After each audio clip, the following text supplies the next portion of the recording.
بسم اللہ الرحمن الرحیم۔ السلام علیکم ورحمۃ اللہ وبرکاتہ۔ دوستو،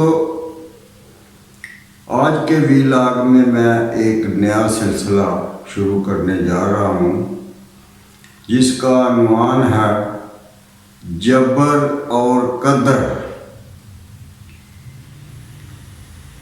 جبر کہتے ہیں وحدت الوجود والوں کو۔ یہ دو نظریے ہیں جن پر اسلام کی بنیاد ہے، اس کے یہ دو بنیادی نظریے ہیں۔ اور قدر والے جو ہیں ان کو کہتے ہیں وحدت الشہود۔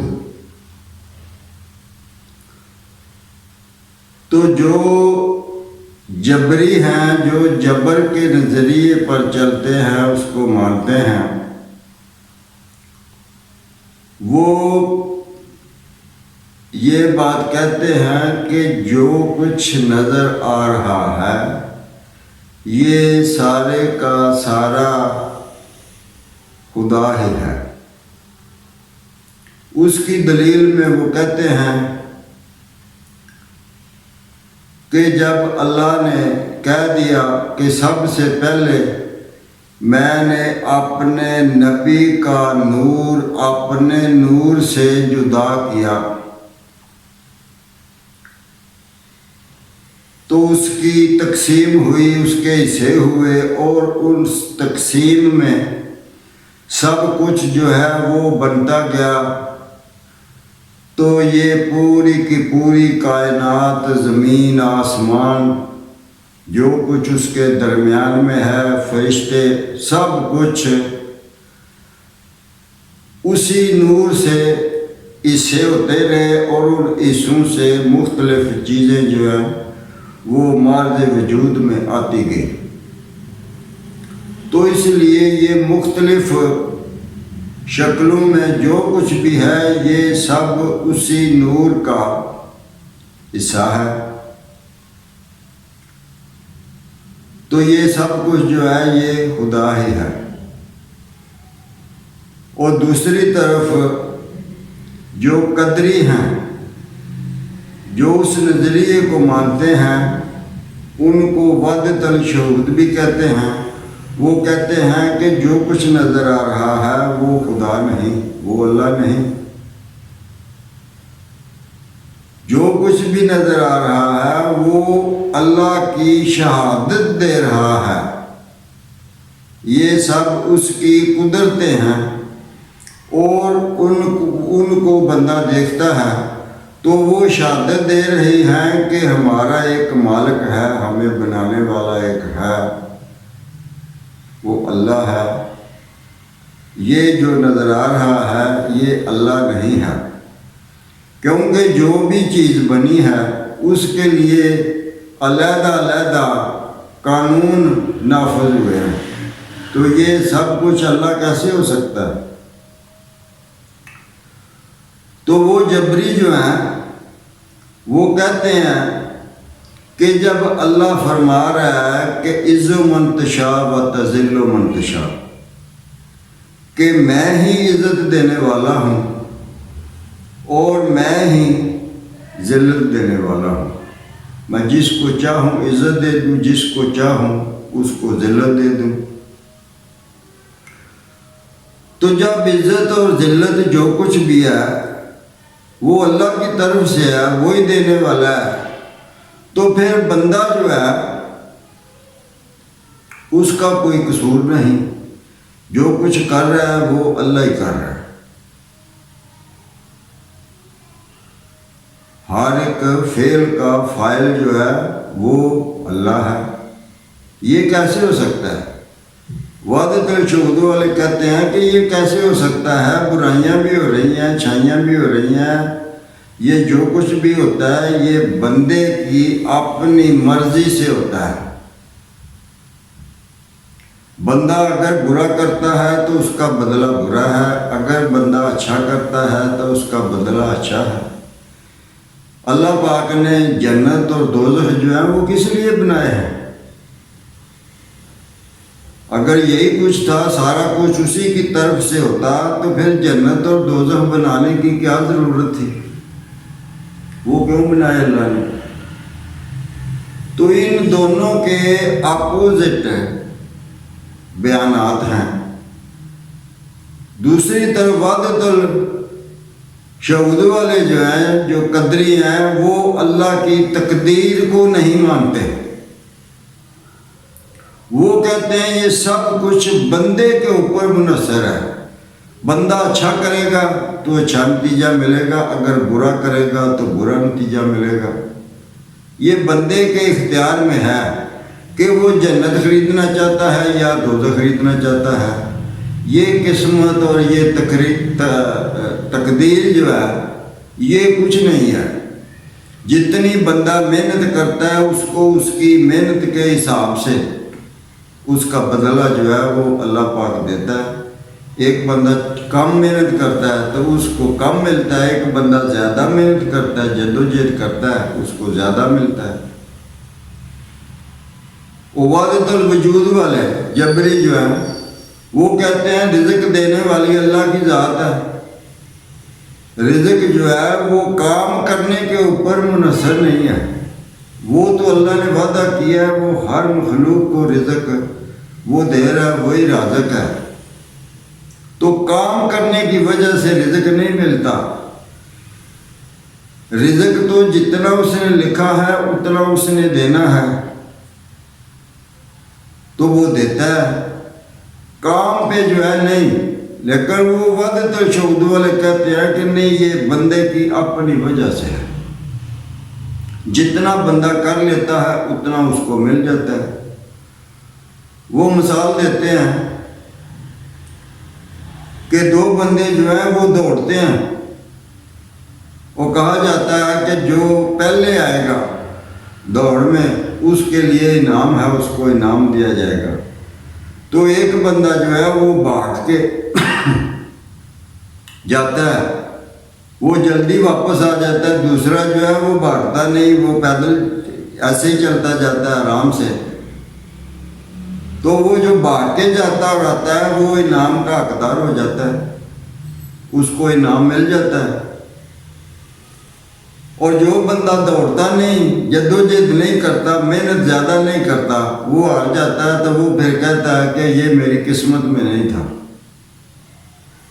وہ قسمت کو بیچ میں لے آتا ہے، تو وہ کہتے ہیں کہ قسمت وغیرہ کچھ بھی نہیں ہے، یہ میرے مقدر میں تھا۔ کہتے ہیں کوئی مقدر نہیں ہے، اپنی قسمت اپنا مقدر جو ہے وہ انسان خود بناتا ہے۔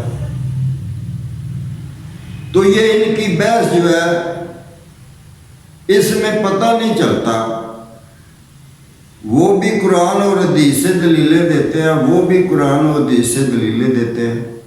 وحدت الوجود والے جو ہیں وہ کہتے ہیں کہ جب اللہ نے فرما دیا کہ میری مرضی کے بغیر ایک پتا بھی جو ہے وہ نیچے نہیں گر سکتا، اس میں حرکت نہیں آ سکتی میری مرضی کے بغیر، تو پھر جو کچھ ہو رہا ہے اس کی مرضی کے مطابق ہو رہا ہے۔ تو یہ دونوں طرف کے جو نظریے ہیں، جو ان کو مانتے ہیں، وہ یہی بات کہتے ہیں۔ تو مثالیں جو ہیں، دلیلیں جو ہیں، وہ دونوں قرآن و حدیث سے دیتے ہیں۔ تو اب عام بندہ جو ہے وہ پھنس جاتا ہے، ایک تقدیر کو نہیں مان رہا اور ایک ہر فعل کا فاعل جو ہے وہ اللہ کو کے ذمہ لگا رہا ہے۔ تو یہ کیسے ہو سکتا ہے؟ تو اس کے بارے میں تھوڑی سی جو ہے وہ وضاحت و تشریح جو ہے وہ کرنا چاہتا ہوں۔ علم سیکھنا چاہیے، جتنا بھی آئے اس کو سیکھنا چاہیے، علم سیکھنے کا حکم ہے، حقیقت کی طرف بڑھنا چاہیے، حقیقت کو جاننا چاہیے۔ تو وہ مولا علی علیہ السلام سے تشریف فرما تھے، کچھ بندے بیٹھے ہوئے تھے، تو ایک بندہ اس نے کہا میں آپ سے کچھ پوچھنا چاہتا ہوں۔ تو انہوں نے فرمایا پوچھو. تو وہ کہنے لگا میں نے سنا ہے کہ اللہ نے بندے کو خود مختار کیا ہے. وہ اسی نظریے قدری کا جو تھا وہ ماننے والا تھا. تو کہتا ہے میں نے سنا ہے کہ بندے کو اللہ نے خود مختار کیا ہے. تو مولا علی نے کہا کہ کھڑے ہو جاؤ. وہ کھڑا ہو گیا. انہوں نے فرمایا اپنی ایک ٹانگ اٹھا لو. اس نے اپنی ایک ٹانگ اٹھا لی تو وہ کھڑا رہا. تو پھر آپ نے فرمایا دوسری بھی اٹھا لو. اب تو جیسے ہی اس نے دوسری ٹانگ اٹھائی تو وہ منہ کے بل گر گیا. تو وہ پوچھتے ہیں کہ جب تم نے ایک ٹانگ اٹھائی تو تم کھڑے رہے اور جب دوسری ٹانگ اٹھائی تو تم گر گئے, کیوں گرے ہو؟ تو اس نے کہا کہ میں اپنا بیلنس برقرار نہیں رکھ سکا دوسری ٹانگ جب میں نے اٹھائی ہے تو اس لیے میں گر گیا. تو مولا علی علیہ السلام فرماتے ہیں کہ ایک ٹانگ اٹھانے پر تم کھڑے رہے گرے نہیں, تو اس سے یہ ثابت ہوا کہ ایک ٹانگ اٹھانے تک تمہارا اختیار تھا, دوسری ٹانگ اٹھانے پر نہیں تھا, اس لیے تم گر پڑے. تو کچھ کام جو ہیں وہ بندے کے ذمہ ہیں, وہ بندہ کرتا ہے, اور کچھ کام جو ہیں وہ اللہ کے ذمہ ہیں, وہ وہی کر سکتا ہے, وہ بندہ نہیں کر سکتا. اس لیے تم جو تھے وہ گر گئے ہو, بیلنس اپنا برقرار نہیں رکھ سکے. تو اس سے ثابت ہوا کہ اللہ نے بندے کو خود مختار نہیں کیا. کچھ کام جو ہے وہ بندے کے سپرد کیے, اس کو سکھایا کہ تم نے ایسے کرنا ہے. مثال کے طور پر ایک کسان جو ہے وہ کھیتی میں ہل چلاتا ہے, ہل چلانے کے بعد اس میں بیج ڈال دیتا ہے, پھر وہ مٹی برابر کر دیتا ہے, اس کو پانی دیتا ہے. تو پانی دینے تک اس کا اختیار تھا, اس کو یہ سکھایا گیا تھا کہ ایسے ایسے کرنا ہے, تو اس نے کر دیا. اب جو بیج اس نے مٹی میں بویا ہے اس سے وہ پودا نہیں نکال سکتا, وہ اللہ کا کام ہے. وہ دعا مانگتا ہے کہ یا اللہ جتنا علم مجھے تم نے دیا میں نے اس کے مطابق اپنا فرض جو تھا وہ ادا کیا. اب اس سے آگے کا جو کام ہے مولا وہ تمہارا ہے, وہ تم ہی کر سکتے ہو, وہ میں نہیں کرتا. تو مہربانی فرماؤ اگلا کام جو باقی ہے وہ آپ کر دو. تو اس بیج سے پودا نکالنا اللہ کا کام ہے, وہ بندے کا نہیں ہے. تو کچھ کام بندے کے ذمہ ہیں, تو باقی جو ہے کچھ وہ اللہ کے ذمہ, وہ اللہ نہیں کرنے ہوتے ہیں. لیکن یہ دونوں طرف کے نظریے جو ہے ان کو ماننے والے لوگ جو ہے وہ اس بحث سے باہر نہیں نکلتے, وہ دلیلیں دیتے ہیں. تو یہ تقریباً مولا علی کے زمانے سے ہی یہ کام جو تھا وہ شروع ہو گیا تھا. تو بصرہ میں اس کا بہت زور تھا, جہاں کے خواجہ حسن بصری رحمۃ اللہ علیہ ہیں, وہاں پہ اس کا بہت فساد ہو رہے تھے, بہت لڑائیاں ہو رہی تھی. وہ کہتے تھے کہ ہم صحیح ہیں, وہ کہتے تھے کہ ہم صحیح ہیں, لڑنے مرنے کو تیار. بہت سے فساد جو تھے وہ پیدا ہوئے. تو اس وقت پھر خواجہ حسن بصری رحمۃ اللہ علیہ نے امام حسن علیہ السلام ابن رسول اللہ صلی اللہ علیہ وآلہ وسلم کو ایک خط لکھا. اس خط میں حمد و ثنا کے بعد ان کو دعاؤں کے بعد ان کی تعریف کرنے کے بعد انہوں نے یہ مسئلہ جو تھا وہ واضح کیا خط میں کہ یہاں پر یہ چل رہا ہے، وہ ہمیں سمجھ نہیں آ رہے کہ ان دو میں کون صحیح ہے اور کون غلط ہے، اس بات کا پتہ نہیں چل رہا۔ تو آپ ابن رسول اللہ صلی اللہ علیہ وسلم ہیں، تو آپ سے اس وقت آپ سے زیادہ علم جاننے والا کوئی نہیں ہے، تو آپ ہماری رہنمائی کریں، ہمیں بتائیں کہ ہم کس کو چنیں۔ تو جب وہ مکتوب امام حسن علیہ السلام تک پہنچا، انہوں نے وہ پڑھا، تو پھر انہوں نے اس کا جواب جو تھا وہ لکھا۔ یہ حضرت علی اجویری المعروف داتا گنج بخش، ان کی کتاب ہے کشف المحجوب، اس میں 8واں باب ہے، وہ مضمون ہے اہل بیت۔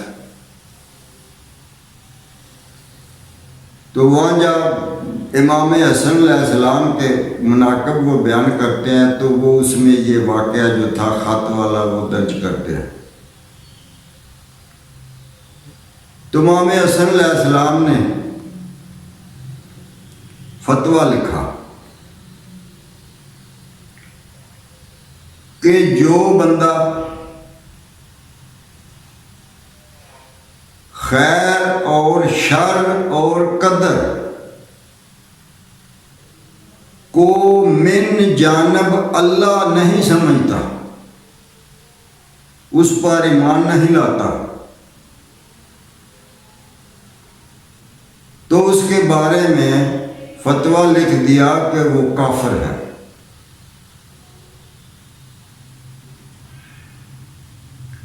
اور دوسری طرف جو بندہ اپنی معصیت کو، اپنے گناہوں کو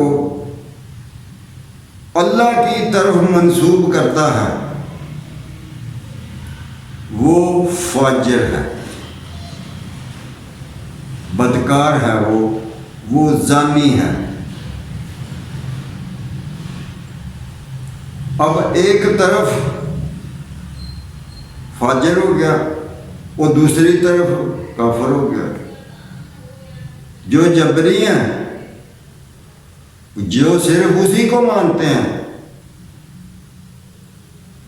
تو وہ بدکاروں میں شامل ہو گئے، اور جو اللہ کی تقدیر کو، اس کی طرف سے شر کو نہیں مان رہے، خیر کو نہیں مان رہے،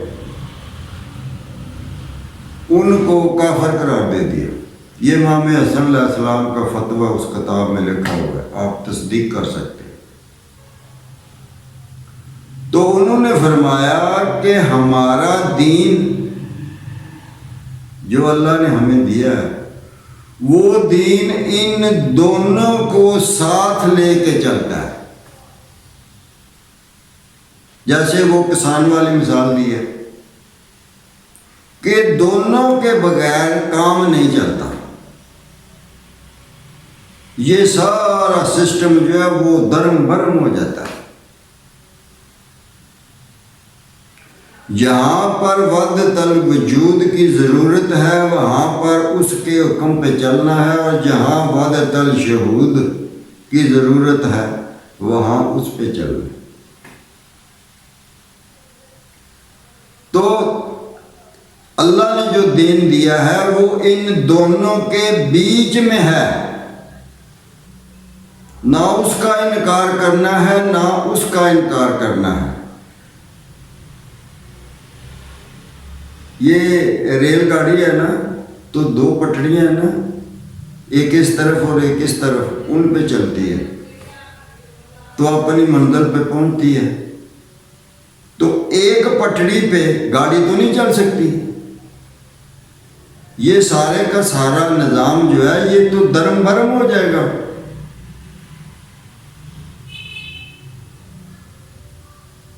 تو اس لیے ہمارا دین ان دونوں نظریات جو ہیں ان کے درمیان میں ہے کہ جہاں تک بندے کو حکم دیا گیا ہے، بندے کو اختیار دیا گیا ہے، وہاں تک بندہ ہی کرے گا، اور یہاں سے اللہ پاک کا کام شروع ہوتا ہے، وہاں اس کے علاوہ کوئی کر نہیں سکتا، وہ اللہ نے ہی کرنا ہے. تو دوستو یہ بہت لمبی بات ہے، اس کے کوئی 4-5 ایپیسوڈ جو ہیں وہ ہوں گے، تو انشاءاللہ دوسرا ایپیسوڈ میں اس سے آگے جو ہے وہ چلیں گے. السلام علیکم ورحمۃ اللہ وبرکاتہ.